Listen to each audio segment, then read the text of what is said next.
Sim, sim. Aí eu vou terminar aqui com essa máquina. Você vai pra qual? Eu vou pra...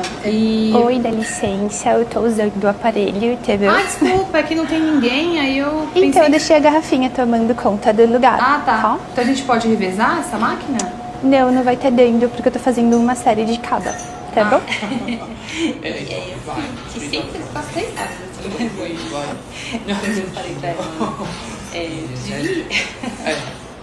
Sim. Dá licença, que eu vou usar daqui a pouco esse aqui, tá? Vou deixar a garrafinha cuidando do lugar. Ah, mas você vai demorar? Não, é rapidinho. Eu faço aqui por enquanto. Você vai usar? Vou usar. É, eu faço aqui, quando você não tá usando.